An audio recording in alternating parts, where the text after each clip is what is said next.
کا تھا جو اس کو کیا سر کس نے؟ توڑے مخلوق خدا بندی کے پیکر کس نے؟ کاٹ کر رکھ دیے کفار کے لشکر کس نے؟ دشت و دشت ہے دریا بھی نہ چھوڑے ہم نے، بحر ظلمات میں دوڑا دیے گھوڑے ہم نے۔ یہ کون لوگ تھے؟ یہ خیر امت تھے، یہ خیر امت تھے۔ آپ بھی خیر امت اسی وقت ہوں گے جب آپ برائیوں کو مٹانے کے لیے بالکل مجاہدانہ کردار ادا کریں۔ آج ہمارے پاس ہمیں سوچنا ہے کہ ہم خیر امت کے معیار پہ آئے یا نہیں آئے۔ خیر امت کے تقاضوں کو اگر آپ نہیں پورا کرتے تو پھر اللہ کی طرف سے آپ کو عزت کی کوئی سند نہیں ملنے والی ہے۔ ایک مقام پر پروردگار عالم کا فرمان عالی شان ہوتا ہے، وَلَا تَهِنُوا وَلَا تَحْزَنُوا وَأَنْتُمُ الْأَعْلَوْنَ إِن كُنتُم مُؤْمِنِينَ۔ سستی مت کرنا، رنج مت اٹھاؤ، تمہیں کو ہم غالب کریں گے، شرط یہ ہے کہ مومن ہو جاؤ۔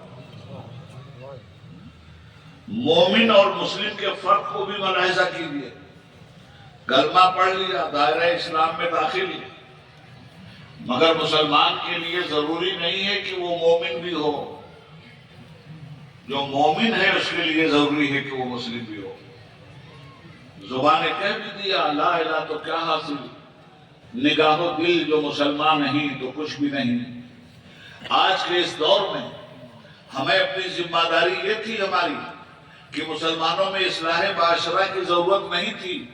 جس دن مسلمان ہو گیا اسی دن اس کا معاشرہ پاک ہو گیا۔ مگر یہ کیسا مسلمان ہے کہ لا الہ الا اللہ محمد الرسول اللہ پڑھتا بھی ہے اور اسی مسلمان کے سماج سے شراب کا تعفن بھی اٹھ رہا ہے۔ یہ کیسا مسلمان ہے کہ کلمہ حق پڑھتا بھی ہے اور سودی کاروبار کرتا بھی ہے۔ یہ کیسا مسلمان ہے کہ کلمہ پڑھتا بھی ہے اور نمازیں ترک کرتا بھی ہے۔ یہ کیسا مسلمان ہے کہ کلمہ پڑھتا بھی ہے اور اپنے مال کی میل کچیل خود ہی کھا جاتا ہے۔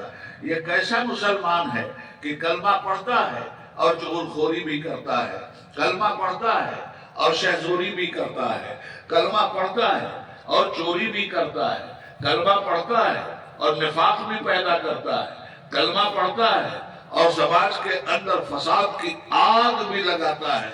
کیا ہم ایسے مسلمانوں کا تجزیہ نہیں کریں گے؟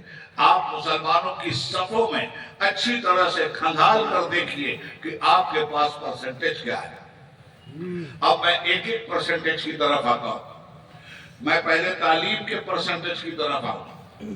تعلیم کے معاملے میں جب تک دین کی تعلیم آپ کے پاس نہیں ہوگی اور دینی تعلیم کے ساتھ آپ کی تربیت نہیں کی جائے گی تو دینی تعلیم کے باوجود بھی آپ کو فیض نہیں مل سکتا۔ عالم بے عمل بے وقت ہوتا ہے۔ علم تھوڑا ہو، عمل زیادہ ہونا چاہیے۔ ہم نے اشرفیہ میں پڑھنے کے زمانے میں اپنے استاد سے گلستان میں پڑھا تھا، علم چندہ کے بیشتر خانی، علم چندہ کی بیشتر خانی، جو عمل در تو نیست نادا۔ علم چاہے جتنا ہو تمہارے پاس، اگر عمل نہیں ہے تمہارے پاس تو بیوقوف آدمی ہو تم۔ نہ محقق شود نہ دانش مند، چار پائے گرو کتابیں چند۔ نہ آپ تحقیق کرنے والے ہوئے، نہ عقل مند آپ کو کہا جا سکتا ہے۔ آپ تو اس جانور کی طرح ہیں۔ یہ عالموں کی بات کر رہا ہوں میں، بے عمل عالم اس جانور کی طرح ہے جس جانور پر کتابوں کا بوجھ رکھا ہے اور جانور سمجھتا ہی نہیں کہ کتابوں کا بوجھ ہمارے اوپر ہے یا لکڑیوں کا بوجھ ہمارے اوپر ہے۔ تو جب اسلام نے ایمان کے ساتھ عمل کو مشروط کر دیا تو انقلاب اسی وقت آ سکتا ہے جب آپ کے ایمان کی گواہی آپ کا حسن عمل دے۔ ایک مقام میں اور قرآن کریم فرماتا ہے الذی خلق الموت والحیات لیبلوکم ایکم احسن عملا وہو العزیز الغفور۔ اے لوگو، ہم نے موت اور حیات کو اس لیے پیدا کیا۔ کس لیے؟ ہم نے موت اور حیات کو اس لیے پیدا کیا کہ اس کے بیچ میں رکھ کر ہم تمہارا امتحان لے کہ تم میں حسن عمل کا مالک کون ہے۔